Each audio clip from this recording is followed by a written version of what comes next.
Olá! Seja bem-vinda ao podcast do Grupo Mulheres do Brasil, aqui com o jornal Achei USA. Eu sou a Priscila Cassicedo e hoje estamos aqui em mais um episódio para trazer informação e apoio para você, mulher brasileira, que vive aqui nos Estados Unidos. Eu estou com a Solange Gomes, que é co-líder do núcleo aqui do sul da Flórida, e temos uma convidada super especial, que é a Cristiane Martins. Ela que é advogada internacional e líder do comitê jurídico aqui do nosso núcleo sul da Flórida. Super bem-vinda, Cris. Muito obrigada, um prazer enorme estar aqui com vocês para esse bate-papo. Cris, gratidão profunda, né? Desde que o grupo começou, basicamente a Cris está com a gente, desde a fundação. Somos as veteranas. Velha guarda. Na primeira reunião, você já estava. E eu sou muito grata mesmo pelo tanto que vocês têm trabalhado, se empenhado, aguentado pontas. Né? Tem sido uma advogada de conciliação aqui na nossa casa também. E a Cris nos ajudou a nos tornar uma 501c3. Então, hoje o grupo ele é uma non-profit, graças ao nosso comitê jurídico, que trabalhou bem, trabalhou direitinho. Direitinho, a gente tenta, importante, né? Pra gente, como ONG, a gente ter essa documentação formal e poder ter o apoio das empresas. Claro, né? Sem dúvida. Foi um grande passo aí que a gente conseguiu dar. Foi muito bom. Perfeito. E aí, gente, o comitê jurídico está sempre aberto para novas voluntárias. É um comitê bacana, é um comitê muito gregário. E eu queria que você começasse a falar para a gente um pouquinho como é que foi chegar, quem é que te trouxe, quem é você. Quem eu sou. Então, na verdade, eu não cheguei pra gente primeiro. Eu vou me apresentar. Então, né? eu sou a Cristiane, Sim. né? Eu sou mãe, eu sou brasileira, eu sou de São Paulo. A paulista. Não fala biscoito. Bolacha. Enfim, eu sou advogada colaborativa de Direito Internacional de Família, licenciada no Brasil. Eu sou mediadora familiar, certificada pela Corte Suprema da Flórida, aqui na Flórida. E eu também sou Foreign Legal Consultant, aí certificada pelo Florida Bar. Então, já deu para perceber que eu gosto de gente. Que eu trabalho com conflitos familiares. E é óbvio, pela minha própria experiência de vida, porque eu tô fora do meu país, você acaba entendendo melhor, enfim, a dinâmica, né, desses novos conflitos e a importância da gente poder acolher essas pessoas numa situação tão delicada como essa. Então, legal. A vida acabou me levando a eu conhecer mais questões de direito internacional, a poder aplicar as diferenças ali, né, do direito brasileiro em comparação ao que acontece aqui na Flórida e tentar achar um caminho que, enfim, razoável, né, e o melhor possível para essas famílias globalizadas que eu chamo, que não estão no seu país de origem, mas estão vivendo um conflito familiar. Ótimo. Já a gente vai querer entender essas diferenças. Você trabalhou com isso no Brasil, né? No Brasil, eu trabalhava já dentro... Eu sou uma defensora, uma idealista de meios consensuais, na verdade, né? Não gosto de litígios. E eu já trabalhava com isso, mas eu trabalhava dentro do direito de família doméstico, né? Mas daí, quando eu saí do Brasil, você começa a entender a dor do imigrante, exato, né? E como é que aquilo vai ser aplicado e como é que aquilo funciona, né? Então, assim, exemplos básicos. O pai do meu filho... Eu tô morando no Brasil com meu filho, o pai do meu filho tá morando no exterior. Eu tenho um problema ali no pagamento da pensão, dos alimentos. Como é que isso vai fazer? Como é que eu vou acionar um poder judiciário e tal? Sim, então, a gente começa a estudar aí os tratados internacionais, dos quais o Brasil faz parte, do que os Estados Unidos faz parte, e eu acabei me especializando muito nessas questões. Então, já a gente vai querer saber também dessas diferenças aí de leis, né? Como é que a gente ajuda essas famílias. Mas fala um pouquinho do comitê jurídico, assim, qual é o papel que esse comitê tem e que tanto apoia aqui a nossa comunidade? O papel do comitê jurídico é basicamente não, é fundamentalmente informativo e educativo, né? Porque, é óbvio, informação é poder e para as pessoas poderem tomar as decisões corretas, coerentes e conscientes, elas têm que ter o conhecimento das leis de onde elas estão, né? Então, óbvio, a gente tentou em alguns momentos tentar oferecer trabalho pro bono, lo bono, mas, enfim, infelizmente aqui é um pouco complicado a maneira como os advogados lidam com essas questões, tem a liability, tem tudo isso. Exato. Então, o caminho que a gente encontrou foi trabalhar com informação, então educar. Na verdade, se batem na nossa porta, né? A gente acolhe, a gente tenta entender o que está acontecendo, como a gente poderia ajudar e a gente encaminha aí para, enfim, instituições ou até, de repente, eventualmente, ou profissionais que podem ali estar trabalhando naquele caso específico. E o que a Cris está trazendo, gente, é muito legal que se vocês forem no Instagram do Grupo Mulheres do Brasil.sul.fl, tem muita informação consistente nos posts. É uma das coisas que o jurídico tem feito. E assim, com pesquisa, com exemplo, com coerência, né? Exato, a gente tenta entender mesmo a dor do imigrante, né? Então a gente trata assim... tudo diferente, Exato. né? A gente acha, assim, desde o básico, a gente chega aqui, se a escola não funciona do mesmo jeito, o trânsito, imagina as leis, assim... O Código de Defesa do Consumidor... Nossa, a gente não sabe. Eu não tenho, né? A gente vai aprendendo quando precisa. Então, é aquilo. Quando a gente recebe informação, e é legal quando a gente vê, e, nossa, isso aqui, ó, eu tenho que encaminhar, porque, né... Minhas amigas, minha família, todo mundo que tá aqui precisa saber também. Exato. Porque realmente a gente não sabe, é um tipo de conteúdo que a gente muitas vezes não tem noção. E conteúdo, assim, para o sul da Flórida, do que está acontecendo nesse momento. Então, tem informações mais curtinhas no Instagram. E se você se inscrever na nossa newsletter, vem umas informações mais Falar em sul da completas. Flórida, as leis também mudam, né? Dentro dos Estados Unidos. Moro nos Estados Unidos. Depende da área, sim. E aí? Quando a gente fala em termos de leis federais, que entra a questão de imigração, tributária, não. Mas questões de família, sim. Cada Muda, estado né? tem sua própria lei, né? Nossa, entendi. Tá, deixa eu fazer uma pergunta, então. Você trabalhou no Brasil e você trabalha aqui. Trabalho ainda no Brasil. O mundo virtual te possibilita também. O mundo todo. Você acha que tem mais conflito em família multicultural do que em família monocultural? Eu não acho que tem mais conflito. Eu acho que o conflito é mais complexo, né?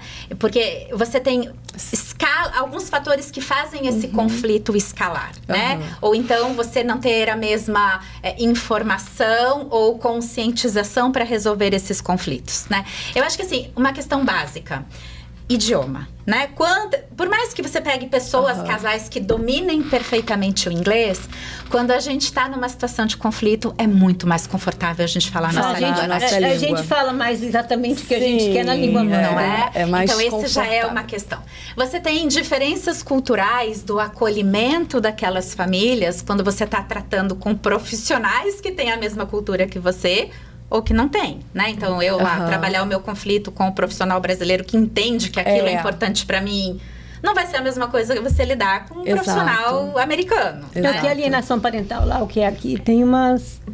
Pode ser, tem uma questão de subjetividade, sim, vai ter, né? Talvez nossa intensidade cultural aí do calor pode dar diferença. Mas, assim, uma questão que eu pego muitas vezes, que eu acho, assim, muito importante, é que às vezes aquela família tá resolvendo lá aquele conflito, enfim, vai chegar numa sentença judicial.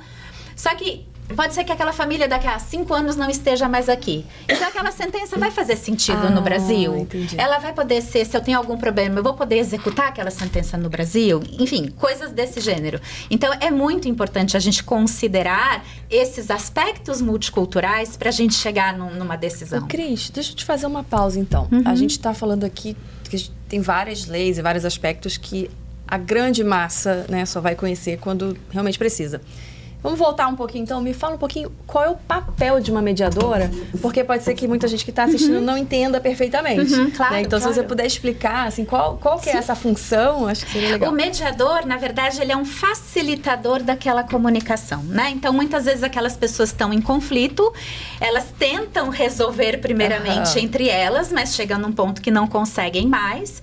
E aí, elas, na verdade, o que acontece? Buscam, às vezes, um mediador antes mesmo de entrar com o processo judicial.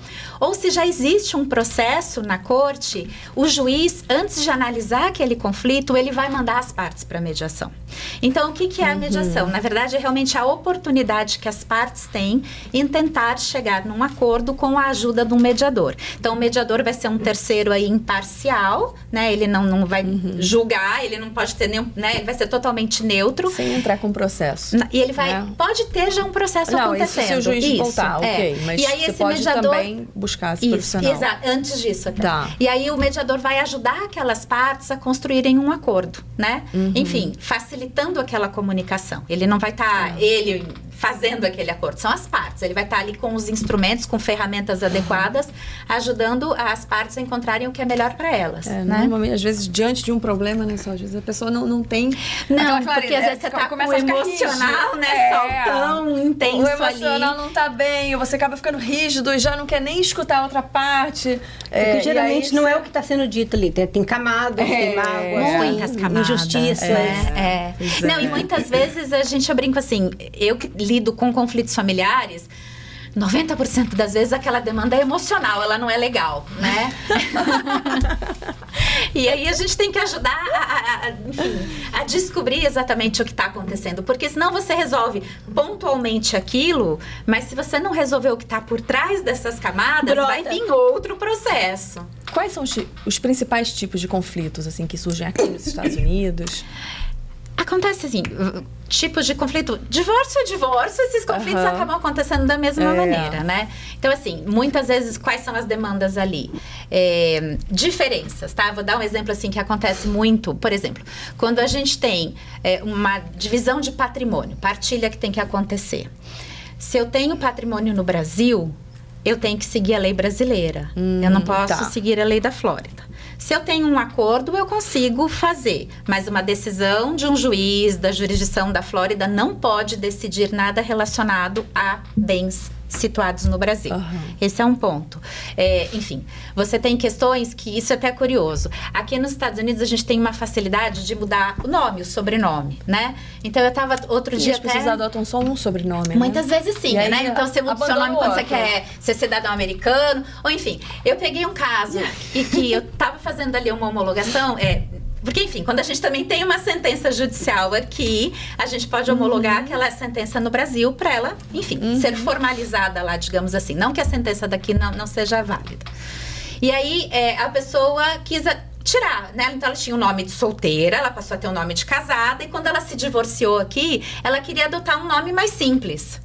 Aí eu falei, bom, aqui nos Estados Unidos... Você pode inventar um nome? Você não tem Ela tirou um sobrenome, tá? Ela tirou. Assim, ela tirou um sobrenome. Aí, teoricamente, aqui, o juiz ia aprovar. Só que quando ela fosse homologar isso no Brasil, não poderia, né? Então, ali, você tem que seguir pelo menos o seu nome de solteira. Aqui na Flórida, à medida que você fica mais tempo casado, você adquire mais direitos. Na verdade, assim, eu acabo conhecendo um pouco ali da lei da Flórida por osmose, né? Mas não posso dar nenhum tipo de aconselhamento legal da lei da Flórida. Existem parâmetros, mas aqui no Brasil também tem coisas que são muito similares, né? Quando a gente fala assim, nessa questão da pensão entre cônjuges, né? Que aqui na Flórida a gente chama do alimony. Antigamente, na geração das nossas mães, avós, isso era uma coisa óbvia que acontecia, porque as mulheres não trabalhavam, não tinham uma independência econômica. Hoje em dia, o mundo mudou. Então, é óbvio, você vai analisar quanto tempo aquela pessoa ficou casada, quantos anos essa pessoa tem, se ela tem capacidade, enfim, habilidade para voltar ao mercado de trabalho, se ela não trabalhava. Então, tudo isso é analisado ali para ser arbitrado algum tipo de pensão, digamos assim. Então a pergunta que eu vou fazer agora, eu não sei se você vai poder responder no ar, que eu estou casada há 15 anos no Brasil, venho para os Estados Unidos, que tanto que esses 15 anos de Brasil vale? Sim. Ou se quando eu chego aqui eu tenho que me casar aqui para... Não. Isso é muito interessante. Vamos pensar assim. Exato, O que acontece? Tem que casar de novo? Não, de forma alguma. Isso é bem interessante, porque assim, a gente vem de uma cultura bem burocrática brasileira. E aqui as coisas são muito mais simples e muito mais práticas, né? Então, assim, por exemplo, se eu me casei no exterior, na verdade, você fazendo um casamento numa autoridade competente, esse casamento é válido em qualquer lugar do mundo. Não é isso assim, eu casei nos Estados Unidos, mas eu nunca transcrevi no Brasil, eu sou solteira no Brasil. Não, você não é. Você apenas não comunicou ainda e não formalizou para as autoridades brasileiras, mas você já é uma pessoa casada. Eu não posso casar de novo, né? Eu vou estar incorrendo numa bigamia, digamos assim. Daí o que acontece? Você casa aqui, por exemplo, na Flórida, aí no Brasil, para eu formalizar isso, eu tenho que fazer a transcrição do meu casamento. Ok. Não é casar de novo, é transcrever para você comunicar às autoridades, digamos assim. Mas, mais uma vez, Então se eu não você... fico com 2 datas de casamento. Não, de forma alguma. Tá bom E pra mesmo se comemorar você... 2 vezes, né? E se você não fez Ganhar essa transcrição, você já é casada, né? Não precisa fazer isso. Agora, ao contrário, me casei no Brasil, tô morando aqui. Eu preciso fazer transcrição? Não, aqui não exige nada disso. Aqui não tem cartório, né? O que eu recomendo, assim, é você, quando você for ao Brasil, vai lá, online você consegue, emite uma nova certidão com apostilamento de AIA, faz uma tradução juramentada e aquele documento já é válido, Legal. não tem que fazer nada diferente. Como você citou a parte de conflitos, a gente falou de casamento, vamos para o divórcio. Também, se a pessoa casou no Brasil, né, que a maioria, né, vem aqui, já veio casado com família, e aí quer se divorciar, pode estar aqui, se divorciar? Sim, a pessoa, aqui a Flórida, o que exige para se divorciar é que, enfim, você tem que ter 6 meses morando, né? Você tem que comprovar que você mora na Flórida há 6 meses para a Flórida passar a ter jurisdição para fazer o seu divórcio. Entendi. Cris, eu vou ter uma curiosidade que me surgiu. Aí a gente falando de divórcio, o que eu vejo, assim, no Brasil, tem uma preferência, né? Você falou, essa coisa de antigamente tinha pensão, porque, ó, né, quem não trabalhava ganhava pensão. Tem uma preferência da criança brasileira, né? Fica com a mãe, normalmente fica com a mãe. Aqui nos Estados Unidos eu vejo muito criança com os pais. Tem isso? Mas no Brasil também a tendência é um pouco essa, Também né? Hoje em dia, você assim... avalia, né? A questão assim, aqui talvez se pratica mais o que no Brasil a gente chamaria de uma guarda alternada, de dividir. Que é aquela compartilhada. Na verdade, são coisas sutis, mas diferentes. Ai, me ajude. Né? Então, vamos lá. A guarda compartilhada é o compartilhamento das responsabilidades de pai e mãe, né? Ah. É pai sendo pai e mãe sendo mãe. Resumindo, é isso. Então, é você, né? Assim, 2 adultos. adultos, exatamente. Então, assim, enfim, vocês tomarem conjuntamente decisões onde o filho vai estudar, que religião ele vai seguir, que plano de tratamento, se tiver algum problema, vai ser feito. Claro. É essa a questão, são as decisões conjuntas. Na guarda compartilhada, não necessariamente pai e mãe vai ter o mesmo tempo de convivência, né? Então, 50% do tempo é com o pai, não necessariamente. Em comum acordo. Tanto que no Brasil, hoje em dia, se aplica a guarda compartilhada quando pais moram em países diferentes. Né? Por quê? Porque hoje em dia a tecnologia facilita essa comunicação entre os Sim. filhos, esse contato É mais um presente. compartilhamento da responsabilidade. É da As responsabilidade, decisões todas. exatamente. A guarda alternada é o compartilhamento do tempo. Né? Então, assim, fico lá, o ano tem 366 dias, então eu fico lá 50% com o pai, 50% com a Aquele mãe. final de semana, 15 dias, férias, não sei o quê, Exato. É você dividir, né? Que uma aqui agenda. é muito comum, a gente vê muito isso, né? Entendi. É mais comum até, digamos, do que... E No você vê Brasil muito, também tá assim, acontecendo. famílias brasileiras perdendo essa guarda de filhos para americanos por não conhecerem seus direitos? Sabe o que eu acho que acontece muito aí? A gente vai entrar numa seara que está tendo, assim, um movimento muito grande internacional, assim, comandado até pelo Brasil, em mulheres vítimas de violência doméstica. Né? Onde eu queria chegar.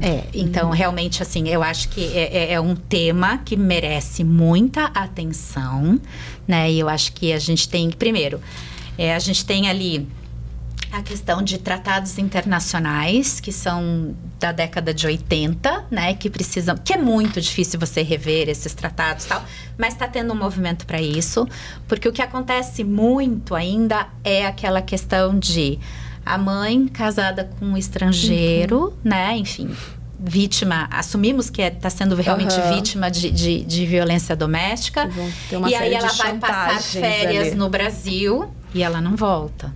Né? E aí a gente acaba entrando na questão da subtração internacional de menores, porque ela volta para o Brasil com uma autorização do pai para passar férias e não volta, né? Então, enfim, nunca. Aquela coisa, autorização para passar férias é autorização para passar férias. Mudança é um outro tipo de autorização. Entendi. E acaba acontecendo, sim. Você vê na prática. Eu estava até vendo a semana passada, saiu um relatório aqui dos Estados Unidos, né? Enfim, pegando ali países que fazem parte da Convenção de Haia de Subtração Internacional. E colocando meio que um ranking, né? Os que são bem vistos para os Estados Unidos e os que não são muito bem vistos. E o Brasil está na lista de que não é muito bem visto pelas autoridades centrais dos Estados Unidos, porque eles entendem que o Brasil não cumpre, né, rigorosamente. Porque o que acontece? A convenção diz... Quando acontece isso, o pai vai acionar a autoridade central do país dele, que vai acionar a autoridade central do Brasil e vai pedir o retorno imediato do filho. E alegam que o Brasil é muito protecionista com a criança, e principalmente com a criança, né? O melhor interesse da criança é quando ele enxerga que existe algum abuso, sim, alguma violência, né, dentro da casa, essa coisa toda. Então, ele tenta segurar um pouco a criança. Enfim, tá tendo um movimento que isso é muito importante a gente trazer essa discussão, até como grupo mulheres, como comitê jurídico, enfim, da aplicabilidade disso, né? Porque a gente tem que entender mesmo que vítimas de violência doméstica merecem proteção. Você tem que enxergar essa situação de uma maneira diferente, né? Exato, não é uma situação cotidiana que a mulher resolveu não querer mais morar naquele país e enfim, ir embora, né? Ela realmente não tem escolha. Que ser vítima de violência doméstica... Casa, minha família. Tchau. Que ser vítima de violência doméstica, de vez em quando eu atendo, porque eu presto serviço no EMUB, né? Não é só a pessoa que apanha, que leva um grito. Isso é importante ficar claro, né? Que tem acontecido muito e aí a gente está falando da pessoa de um X país, Estados Unidos, Europa, acontece muito, né? Ir ao Brasil, casar e trazer uma empregada. Então a pessoa fica sem direito de locomoção, com parca, salário inferior, de roupa, né? Com obrigação com a criança, com obrigação com a casa, com obrigação com o marido. E ela não fica no papel de esposa, ela fica no papel de... subordinada. E com subtração de documento.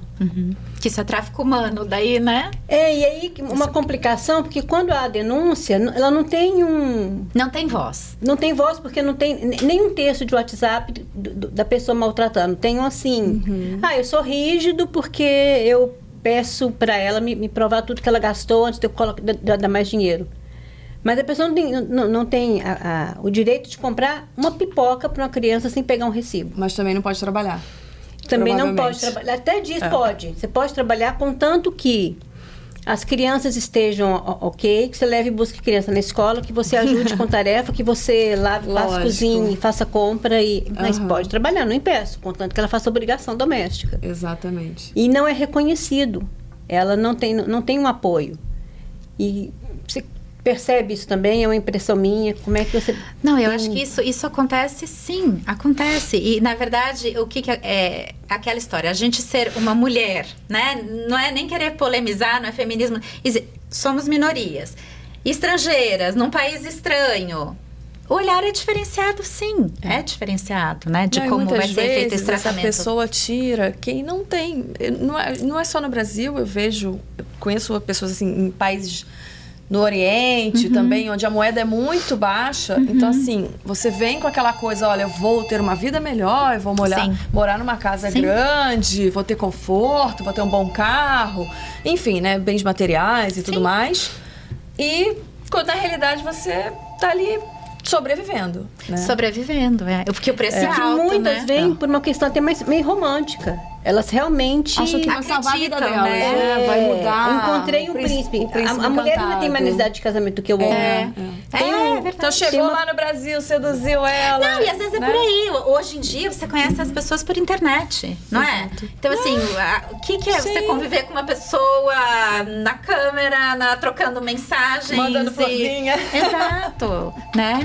E eu acho que aí realmente o castelo é de areia, né? É de areia. E a gente ainda percebe muitas mulheres ingênuas. Eu atendi uma pessoa no Egito, que ela conheceu no online, namorou 2 anos pelo online, fez uma visita e foi bem tratada, depois mudou. Quando mudou, a coisa mudou muito. Mas quando ela engravidou, aí a coisa mudou muito mesmo. E para alguns países é muito difícil a mulher sair com a criança. Se ela quiser sair, ela vai. Mas não consegue levar o filho. Não consegue levar o filho. E Egito ainda não faz parte desses tratados internacionais. A coisa é mais complexa ainda mesmo. A gente está falando aqui de informação e eu sei que está vindo aí um evento, né? A gente tem aí um encontro online, que é o Imigrante Bem Informado. Que dia vai ser, Cris? Dia 20 de maio, terça-feira, às 6 horas da tarde, por Zoom. Um webinar. É um webinar, exatamente. Não precisa fazer inscrição, a gente vai estar disponibilizando o link para as pessoas acessarem. O link está no nosso Instagram, a gente vai deixar o link aqui embaixo, é o Grupo Mulheres do Brasil.sulfl. Isso. Esse webinar, ele vai ser feito ali pela Louane, que é a co-líder do comitê, juntamente com a Andrea Canona, que é uma outra voluntária, que elas são super advogadas. mão na massa. Exato, advogadas de imigração. E elas vão estar trazendo aí temas, né, que são extremamente pertinentes, enfim, para os tempos que estamos vivendo, para estar podendo esclarecer, enfim, gerar uma informação correta mesmo, né? Gente, são advogadas, se você quiser marcar horário com elas, elas têm só para daqui 3 meses. E nesse momento, o que for perguntado ali, elas vão responder. Exato, a ideia é essa. Vocês não têm informar. que se identificar, pode escrever só por texto. Uhum. E vai ser bem bacana. E para falar um pouquinho mais sobre esse evento, a gente vai deixar aqui a Louane Ribeiro. Ela vai entrar e vai contar para vocês um pouco do que vai ter nesse encontro, que é o Imigrante Bem Informado. Olá, eu sou Louane Ribeiro. Há mais de 10 anos eu atuo como advogada de imigração aqui nos Estados Unidos. Eu tenho as licenças de Nova York e do Brasil. E eu foco em Business Immigration, então vistos de trabalho, habilidades extraordinárias, habilidades excepcionais, investimentos. E é com muito orgulho que eu participo do grupo Mulheres do Brasil no sul da Flórida. E mais recentemente eu estou co-liderando o comitê jurídico junto com a minha amiga Cristiane, que é maravilhosa. E um dos projetos que a gente tem focado no primeiro e segundo semestre de 2025 é o projeto Imigrante Bem Informado. Nós vimos a necessidade de trazer informação clara, precisa, diretiva para os nossos brasileiros que querem, nesse momento de tanta incerteza e tantas novidades frequentes, poder confiar na informação que recebe. Então eu convido que vocês nos sigam nas redes sociais, porque toda quarta-feira a gente posta conteúdo maravilhoso para você. E será um prazer recebê-los no webinar do dia 20 de maio, na próxima terça-feira, às 6 da tarde, horário de Miami, Eastern Time, onde eu e a Andrea Canona, que é uma advogada de imigração excepcional, nós vamos ter um debate com as perguntas mais frequentes desse momento com relação às medidas da administração do governo Trump. Então, não percam. Vão ser informações muito valiosas e a gente vai manter total confidencialidade para os nossos participantes. E então, fique à vontade de fazer suas perguntas e tudo que nós pudermos. Claro que não é um atendimento jurídico ali, mas nós vamos endereçar todas essas questões mais relevantes do momento para que vocês tenham mais paz e segurança para transitar esses próximos 4 anos do governo Trump, que foca bastante no imigratório. Muito obrigada e será um prazer ajudá-los. Então a gente está aqui chegando ao final do nosso episódio. Tem muito assunto interessante. Já deixei para vocês aqui nosso Instagram. Quem tiver alguma dúvida pode deixar lá. A gente vai tentando trazer conteúdos, né, Cris? Que tipo de informações assim mais chegam, né, pro comitê? O que vocês mais percebem? Eu acho que a gente tenta pensar mesmo na vida do imigrante, né? Em todas as questões, assim, do dia a dia aqui na Flórida e coisas que a gente deixa pendente no Brasil. Então, exemplo, teve eleição ano passado, a gente informou como eu faço para justificar, como é que eu faço. Que também são coisas, assim, que você acaba esquecendo. Daí você vai renovar o seu passaporte, você não consegue, porque você não votou nem justificou. Tem que transferir o título, não é? Por aí. Gente, então entra lá no nosso Instagram, deixe questões, porque o webinar dessa vez foi feito porque chegou muitas questões mais do mesmo. Exatamente. E a gente resolveu fazer, as meninas resolveram fazer o webinar. Então, com as suas questões, a gente percebe o que é mais importante para a comunidade e a gente vai atrás. Isso, acho que é importante, né, Sal, a gente trazer assim, que mais uma vez, o Comitê Jurídico, ele não presta uma assessoria jurídica gratuita, mas a gente gera informação educativa Pra todo e a mundo. gente acolhe. Então, assim, se alguém precisa, eu e a Loane, a gente conversa com a pessoa, a gente tenta pelo menos, mais uma vez, mostrar quais são os caminhos possíveis ali. É o caminho das pedras, pelo menos, né? Pelo menos, né? Porque realmente a pessoa chega completamente perdida, não sabendo por onde nortear já começar. É fantástico. Né? Nortear Então, a nossa... com pessoas de competência, generosas, que estão ali realmente para entregar, não é para fazer pitch de venda. Não, É e um muitas achado. vezes é muito melhor você fazer isso, porque a dúvida de um é a dúvida de um monte. Né? Então, ao invés de você pegar e responder aquela ali no WhatsApp, no inbox, a gente transforma isso em conteúdo, né? E ajuda aí um alcance muito maior, ajuda muito mais pessoas. Cris, você quer deixar uma mensagem final aí para essas famílias brasileiras, imigrantes que estão aqui? Para nós. Para nós, uma mensagem. Uau! Nossa, e agora me pegou. Que frase que é motivadora. Conte com a gente sempre, né? Enfim. E tudo tem jeito e é um dia de cada vez, com certeza. Essa é a Continue a melhor. nadar, né? Não, olha, eu aprendi essa frase quando eu cheguei nos Estados Unidos. Eu nunca vou me esquecer. Uma amiga falou assim, é um dia de cada vez. É um dia de cada vez, mas em tudo na vida. Eu acho que é por aí mesmo. Mas é porque no início é tanta mudança, você fica tão nervosa, né? Ai, meu Deus, muita coisa. Até você se adaptar, ela, calma.